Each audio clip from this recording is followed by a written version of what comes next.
What's going on, guys? It's your boy Enigma, and today's video is going to be something a little bit different.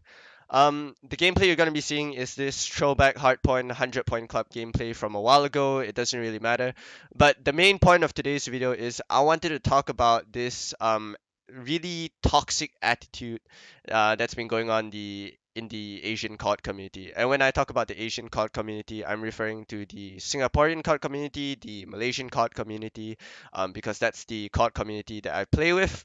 And when I talk about these bad attitudes, obviously, I'm not exempted from any of it. I too share some really bad attitudes that I need to correct. I'm not condescending anyone, but I feel like we really need to address these bad attitudes if we ever want to really make our COD scene in Asia something that's equivalent to Europe or North American. If we want to make this COD scene something good, we need to increase the skill level of our players. And these toxic attitudes are going to be the toxic attitudes that I'm about to talk about are going to be very detrimental to players improving themselves. And the reason why I wanted to talk about this was I remember a couple of days ago I talked to a friend of mine that I used to play trading card games with. I played trading card games almost religiously a long time ago.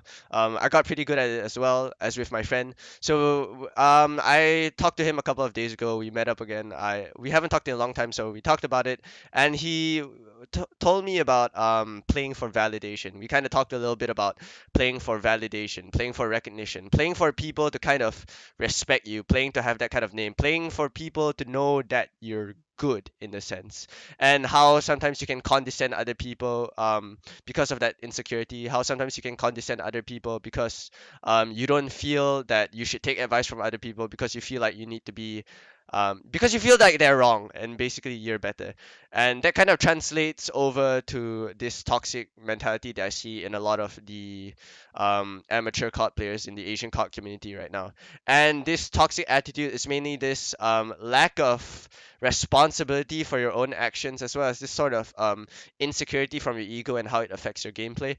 So I'm going to be talking about the first part first, which is this lack of responsibility for actions. Now, what do I mean by this?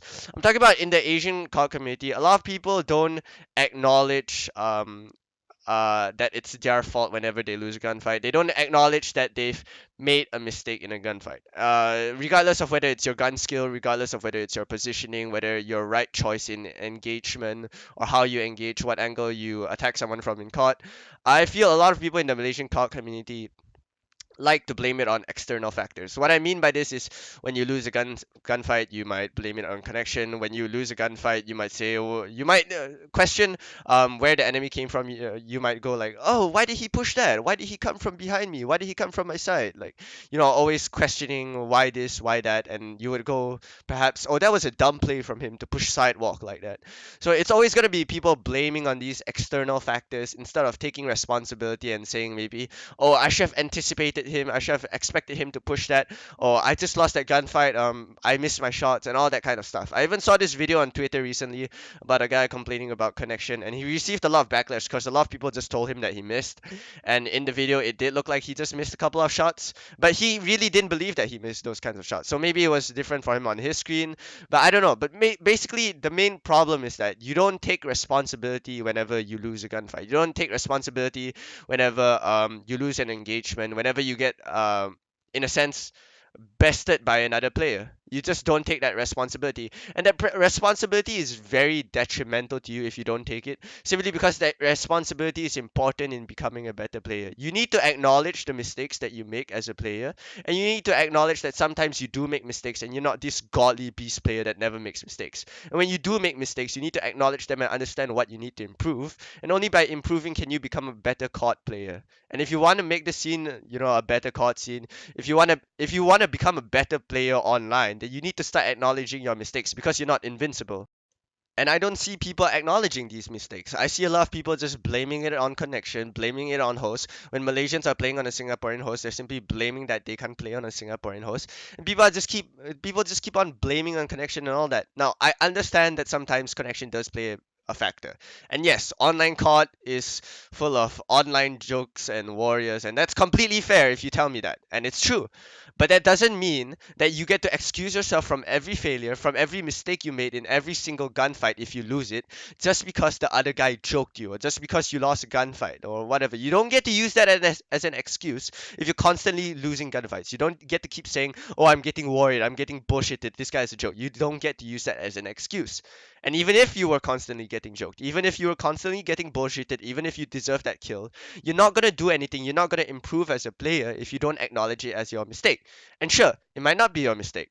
Sure, you might have deserved that kill and it was completely unfair that you died that way. You might have lost 60 seconds or you might have lost the early rotation on the hill because you died that way. But consider the alternative. If the alternative is that you acknowledge that perhaps the gunfight was your mistake, okay? Even though it wasn't, perhaps the gunfight was fair. That maybe the gunfight was fair, that there were no connection problems, that he didn't choke you. Maybe you just lost the gunfight because you missed a couple of bullets. Now what that does is even if you were gonna lose that gunfight because it's complete bullshit, at least you focus on improvement. At least you tell yourself, I need to improve my shot.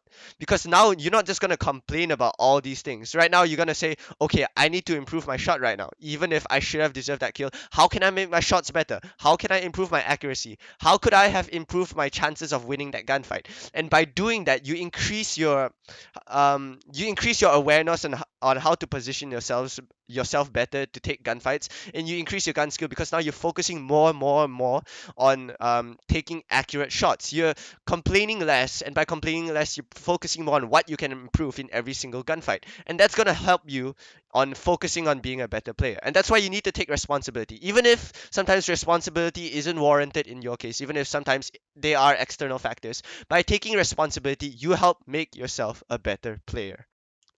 But sometimes taking responsibility is very hard, and I understand why it can be hard. And I'm gonna talk about why um, it is hard, especially in this community. I feel that in this community, a lot of people are very insecure, and what I mean by that is like everyone's always trying to prove themselves. Everyone's playing for recognition, validation, which is what I mentioned earlier in the video. I think the word validation is much more accurate than the word recognition, simply because the word validation highlights insecurity better. And I feel that a lot of players in the COD Asia community are insecure in the sense that they constantly feel like they need to prove themselves better than other people. Now, there are a couple of reasons why this is very prevalent. First of all, it's because you just want to be better than other people, which is completely acceptable. But the other reasons are much more toxic. First of all, there's a lot of trash talking and toxicity in the Asian COD community. Let's not lie to ourselves. There is a lot of toxicity, especially in the Malaysian COD community. Not so much as in the Singaporean one. A lot of players in the Singaporean community are very mature. And this isn't racist to Malaysians or anything. This is simply facts. If you can't stand facts and are gonna make this a race issue, then you have a toxic attitude. But a lot of people in the Malaysian COD community like to trash talk a lot, and when you trash talk a lot, you kind of develop this antagonistic sense towards people, and you develop this sense that, oh, I need to be better than him. I need to be better than him so that I can trash talk him. I need to be better than him so that if he trash talks me, I have an excuse that I'm gonna be better. That they know I'm gonna be better, and I'm never gonna be trash talked by him because I am better, and I can shut them down. And apart from that, there's also this toxic behavior going around that simply because, okay, how many times as you as an amateur COD player, how many times have you after a scrim, if you beat someone, let's say someone you consider maybe a little bit above your skill level, how many times have you decided, you know what, I'll put myself above their standard? Or not even people above your skill levels, some people that could be around an average skill level or below your skill level. How many times have you told yourself, okay, I'm better than this person now that I've beat them? Now who can I move on from there? Now that's kind of positive because you're focusing on tackling better opponents so that you can increase your skill level. But the problem here is that the moment some people win one scrim, I notice how some amateur players, right after they win one scrim, they immediately take it to themselves that they've achieved this standard, and because of that one scrim, they're immediately better than this other player that they beat in this scrim. Now this is especially toxic because now you kind of create this insecurity, and you're fueling this insecurity because you're telling that yourself, okay, now I'm better than this player. Okay, now I'm better than this player. But the moment you lose to that player again, you kind of develop develop this insecurity and you tell yourself, okay, there's no way I just lost to that player. I should not be losing to this player. I'm better than this player. And when you do that kind of stuff, you limit yourself from learning because you're not so much focused on what you could have done in that gunfight. You're not so much focused on what you could have, how you could have positioned yourself better, how you could have helped your team better. You don't do that anymore. What you basically tell yourself is, I should have won that gunfight. I'm better than that guy. How did I lose that? I don't deserve to lose that. I'm better than this guy. So how did I lose that? I don't understand. That was complete online bullshit. That's completely absurd and that's a very toxic mentality. Instead of that, you should be focusing on what can I do? How can I make myself better? Why did I lose to that person in the first place? So when you create this kind of insecurity and you fuel this kind of insecurity, eventually you develop this toxic attitude where you play for validation and you're never going to focus on improving yourself and how you improve yourself. So I hope you guys enjoy today's video and me talking about this toxic attitude. I hope I wasn't ranting on too much. And as always, it's your boy Enigma. Have a fantastic day. And this is something I just felt passionate to talk about.